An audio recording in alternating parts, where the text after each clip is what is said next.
একটি ফুটপাতবাসী দুধ গরম করছিলেন বাচ্চার জন্য। অগ্নিমিত্রা পালকে আমরা দেখেছি পুলিশ নিয়ে এসে তিনি বলছেন এসব পার্ক স্ট্রিট এসব জায়গা এখানে এসব করা যাবে না, ফুটপাতে বাচ্চার দুধ গরম করা এসবের জন্য নয়, পার্ক স্ট্রিট ইত্যাদি। এবং আমরা খুব স্পষ্টভাবে বলছি আমরা 100 বার ফুটপাত পথচারীদের জন্য ফ্রি রাখার পক্ষে। ফুটপাত জবরদখল মুক্ত হওয়া উচিত, কিন্তু আমাদের আর্থসামাজিক পরিস্থিতিতে তার একটা মানবিক মুখও থাকা উচিত।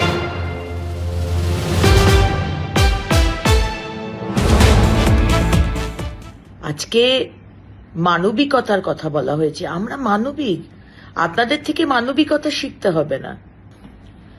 গতকাল সারাদিন বিরোধীদের অনেক কান্নাকাটি শুনলাম ফ্রি স্কুল স্ট্রিট পেভমেন্টের ফুটপাতে দুধ গরম করা নিয়ে, কিন্তু কেউ এক বাটি দুধ নিয়ে এগিয়ে যায়নি এই পরিবারের কাছে। সবাই রাজনীতির আগুনে রুটি সেকেছে।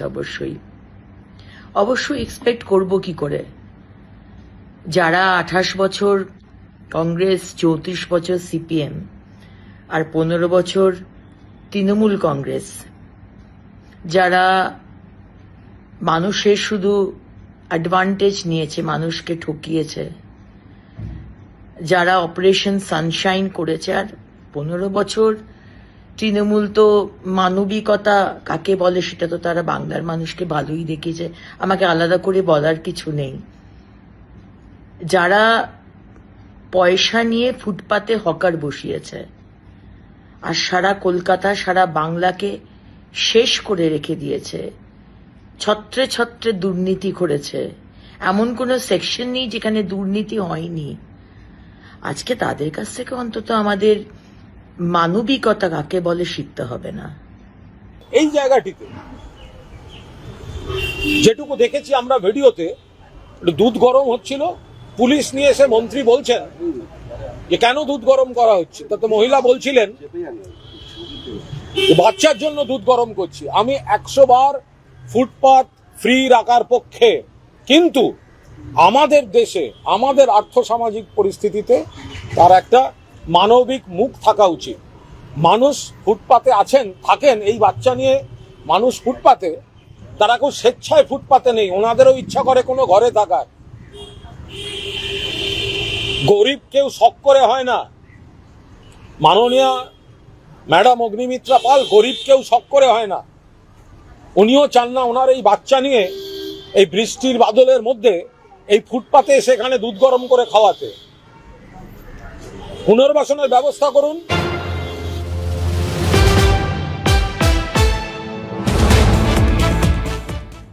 এই ঘটনার 5 দিন আগে আমাদের সমস্ত চেম্বার্সের সাথে মিটিং হয়েছে, খবর নিয়ে নিতে পারেন, যেখানে স্লাম ডেভেলপমেন্ট, স্লাম রিহ্যাবিলিটেশন বলে একটি প্রোগ্রাম আছে। 5টা টাওয়ার যদি ইকোনমিক উইকার সেকশনের জন্য তৈরি করেন, ফ্রিতে দেন, তাহলে 5টা যারা যে টাওয়ার বিক্রি করতে পারবেন, যে ফ্ল্যাট বিক্রি করতে পারবেন, সেইটা করে সরকার জমি দেবে, এরকম একটি প্রোগ্রাম, সেটার বিষয়ে আমরা আলোচনা করেছি। কারণ আমরা স্লাম রিলোকেট করতে চাই। এই পরিবারকে আগেও বলা হয়েছে আপনারা নিজের বাড়িতে চলে যান, হোমে থাকুন। এই ক্যামেরাতেই তো মহিলা বলছেন আমাকে আমি ধাপাতে থাকি। আচ্ছা বলুন, ধাপাতে যদি থাকেন তাহলে পার্ক স্ট্রিট, ফ্রি স্কুল স্ট্রিটের ফুটপাতে এসে দুধ জাল দিচ্ছেন কেন? বারবার বলার পরেও। আরে দুধ গরম করছে বলছে বাচ্চার জন্য, তাকে সেই সময়টুকুও তো দিতে পারতেন।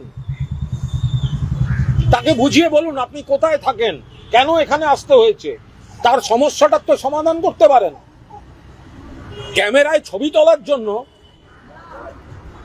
যে গরিব বলে ফুটপাত দখল করে থাকবেন, গরিব কেউ শখে হয় না ম্যাডাম।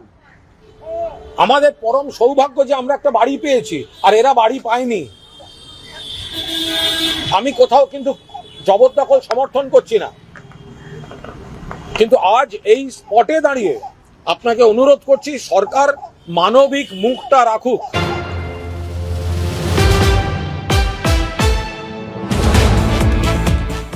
আজকে ওই ফুটপাতের মধ্যে কেরোসিন স্টোভে 1 গামলা দুধ জাল দেওয়া হচ্ছে। 1 গামলা দুধ ওই 6 মাসের বাচ্চা খাবে? আর স্টোভে আগুন জ্বালিয়ে যে রাস্তা দিয়ে, যে ফুটপাত দিয়ে অনবরত লোক যাচ্ছে, ছোট বাচ্চারা স্কুল থেকে যাচ্ছে, যে কোনো সময় অ্যাক্সিডেন্ট হবে। আর যদি অ্যাক্সিডেন্ট হয়, কে দায় নেবে? ইউডিএমএ দপ্তর, নগর উন্নয়ন দপ্তর, পুলিশ, সরকার, না আপনারা? এই মহিলার ছেলে সামনের কর্ণানী ম্যানশনে কাজ করত, সেখান থেকে চুরি করার দায় তাকে ছাড়িয়ে দেওয়া হয়। এগুলো নয় ছেড়েই দিলাম, কিন্তু একটা ফুটপাত না বড় লোকের না গরিব মানুষের, ফুটপাত মানুষের জন্য। সুপ্রিম কোর্ট তার রায় দিয়েছেন, ফুটপাতকে মানুষের চলাফেরার জন্য ফ্রি রাখতে হবে। আমরা যে বিশাল ম্যান্ডেট নিয়ে এসেছি, আমি বুঝতে পারি বিরোধীদের খুবই অসুবিধা হচ্ছে, সহ্য করতে পারছে না, কিন্তু আমরা প্রতিশ্রুতিবদ্ধ। আমাদের যা যা বলা হয়েছে আমরা সেই প্রতিশ্রুতি রাখতে প্রতিশ্রুতিবদ্ধ। এবং মানুষ ম্যান্ডেট দিয়েছে, মানুষ একটি পরিচ্ছন্ন শহর চায়। গরিব কেউ স্বেচ্ছায় হয় না, এসে পড়েছে বছরের পর বছর, শীত গ্রীষ্ম বর্ষা, বাড়ি নেই, ঘর নেই, স্বামী নেই, কাচরা কুড়িয়ে খায়। আপনি ফুটপাত পরিষ্কার করানোর নামে হকারদের ওপর বুলডোজার চালাচ্ছেন। শেষ পর্যন্ত দেখুন, শিখুন, বলছে हम यहाँ पर रहते हैं, साफ करके रखते हैं, कचरा जमा होने नहीं देता है। कॉर्पोरेशन का काम है, किंतु हम लोग कर देते कि हम लोग कॉर्पोरेशन का काम है, हम लोग कर देते हैं।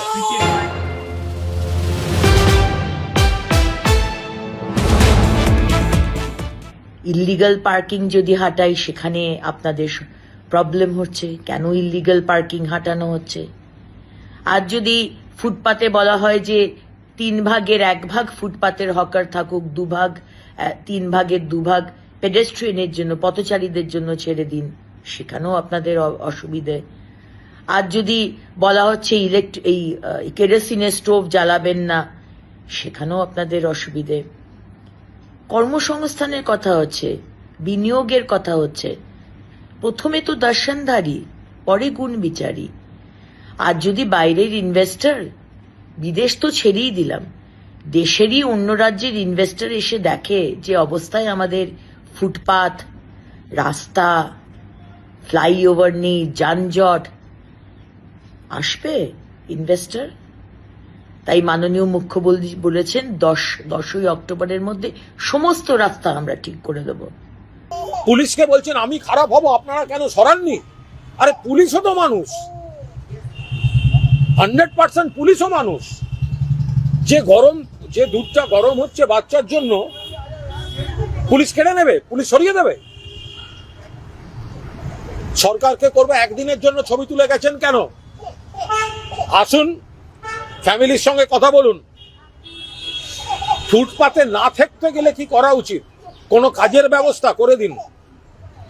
আপনি তো ছবিটা ভাইরাল হয়ে চলে গেলেন, आप ही तो थे कल, यही बच्चा के लिए दूध गर्म कर रहा था ना ম্যাডাম? আপনি তো কাল ছবি তুলে ভাইরাল হয়ে গেলেন, আজকে খবর নিতে কিন্তু আমরা এসেছি যে এই ভদ্রমহিলা বাচ্চাটাকে নিয়ে কোথায় গেলেন। তারপর পুলিশ যদি তুলে ফেলে দিয়ে থাকে তাহলে কোথায় যাবে? কোনো একটা কারণ ছাড়া তো এই মহিলা বাচ্চা নিয়ে ফুটপাতে নেই। উনি পাঞ্জাব থেকে এসছেন, এই ভদ্রমহিলা, উনি যা বলছেন উনি পাঞ্জাব থেকে এসছেন, একজনকে বিয়ে করে এসেছিলেন, তারপর সে ওনাকে ছেড়ে চলে গেছে। এক ছেলে আর 2 বাচ্চা ওনার, ছেলেটি মারা গেছে, ছেলে মারা গেছে। এবার উনি তারপর 2 মেয়েকে নিয়ে এখানে থাকেন। মেয়েরও বিয়ের চেষ্টা করেছিলেন, তাকেও ছেড়ে দিয়েছে। ফলে ফুটপাত ছাড়া মহিলার থাকার জায়গা নেই। উনি হিন্দু ঘরের, বিয়ে করেছেন মুসলিম ধর্মে, কিন্তু ধর্মে কি এসে যায়? বাবা ভগবান দিয়ে আছে, আল্লাহ দিয়ে আছে। বলছে ভগবান, শুনুন ভগবান কি আমরা রাজনীতি করে কি বলছেন? ভগবান ভি হ্যায়, আল্লাহ ভি হ্যায়, একই है। সব এক হ্যায়, ভগবান ভি হ্যায়, আল্লাহ ভি হ্যায়। আর আমরা এখন খুঁজে খুঁজে মরছি কোথায় কোথায় কোন ধর্মের কে আছে। ওর পুলিশ এর আগে একটু সহযোগিতা করেছিল, अभी पुलिस हमको भागने दे रहा है। अभी पुलिस उनको भाग मारेगा तो ठंडा से। বলেছে ডান্ডা সে মারেগা। পুলিশ বলেছে আভি ইহা সে ভাগ যাও, ডান্ডা সে মারেগা। যাবেন কোথায় মহিলা? অগ্নিমিত্রা পাল, আপনি কি দয়া করে এসে ওনার পুনর্বাসনের ব্যবস্থাটা করবেন? এই বাচ্চা মেয়ে আর নাতিকে নিয়ে যাবেটা কোথায়?